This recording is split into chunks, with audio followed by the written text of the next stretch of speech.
নমস্কার বন্ধুরা, আর জি কুকিং চ্যানেলে আপনাদের সবাইকে স্বাগত।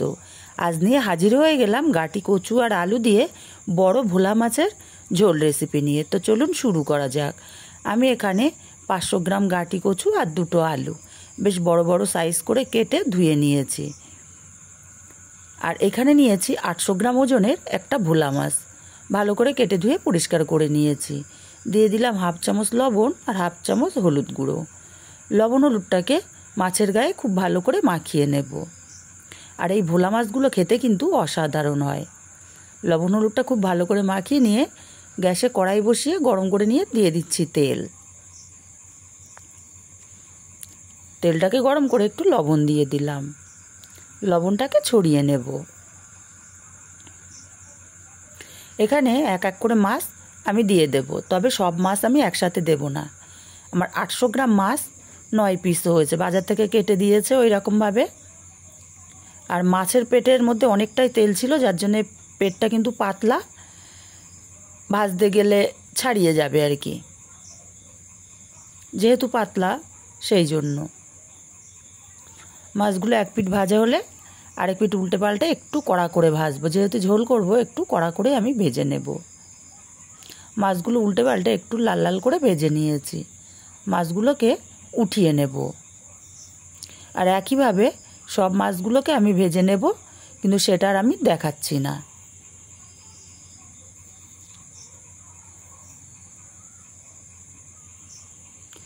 সব মাছগুলো আমি ভেজে তুলে নিয়েছি একইভাবে। এই তেলের মধ্যে আমি দিয়ে দিচ্ছি গাটি কচু আর আলুগুলো। নেড়ে চেড়ে গাটি কচু আর আলুটা বেশ কিছুক্ষণ ভেজে নেব। তবে আমি ঢাকা দিয়ে দিয়ে ভাজবো, তাহলে গাটি কচু আর আলুটা বেশ অনেকটা নরমও হয়ে যাবে। ঢাকা দিয়ে দিচ্ছি, গাটি কচু আলুটা ভাজা হতে থাক, ততক্ষণে মশলা করে নেব। মিক্সচার জারে 10-15টা কাঁচা লঙ্কা দিয়ে দিলাম, আর হাফ ইঞ্চি আদা ভালো করে কুচিয়ে আমি দিয়ে দিলাম। অল্প জল দিয়ে পেস্ট করে নেব। মশলাটা ঠিক এইভাবে পেস্ট করে নিয়েছি। এবারে দেখে নেব আলু আর কচুটা কেমন সেদ্ধ হলো। আলু আর গাটি কচুটা কিন্তু বেশ অনেকটা লাল লাল করে ভাজা হয়ে গেছে। এবার এগুলোকে আমি উঠিয়ে নেব।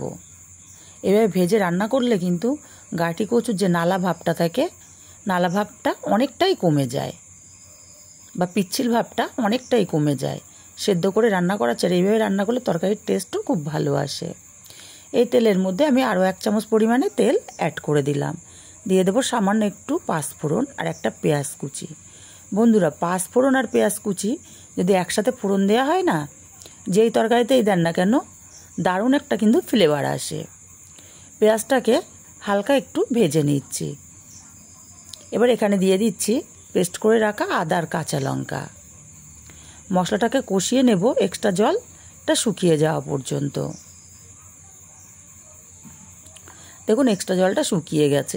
এখানে আমি মিক্সচার জারটা ধুয়ে অল্প পরিমাণে জল দিয়ে দিচ্ছি, কারণ গুঁড়ো মশলা অ্যাড করব। দিয়ে দেব সামান্য একটু কাশ্মীরি লঙ্কার গুঁড়ো, এটা কালারের জন্য। হাফ চামচ হলুদ গুঁড়ো, হাফ চামচ ধনে গুঁড়ো। আমি কিন্তু এখানে জিরের ব্যবহার করছি না, আমি জিরের ব্যবহারটা পরে করব। মশলাটাকে কষিয়ে নেব মশলার থেকে তেল ছেড়ে আসা পর্যন্ত।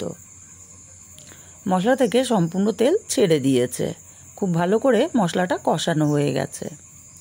এখানে দিয়ে দিচ্ছি ভেজে রাখা আলু আর গাটি কচুগুলো। মশলার সঙ্গে একটু নেড়ে চেড়ে মিশিয়ে নেব।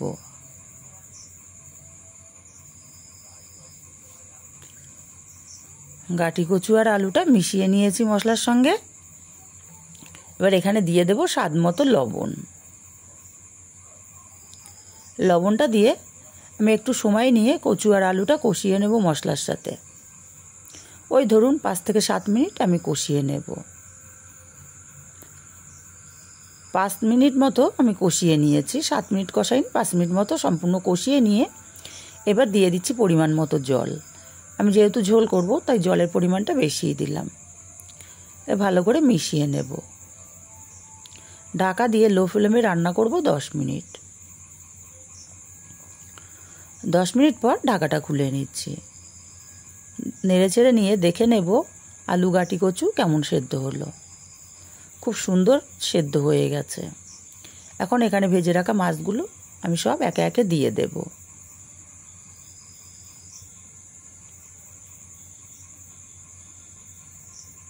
মাছগুলো দিয়ে নেড়ে চেড়ে আমি আরও 3 মিনিট মতো ফুটিয়ে নেব, যাতে মাছের ফ্লেভারটা সম্পূর্ণ তরকারির মধ্যে ঢুকে যায়।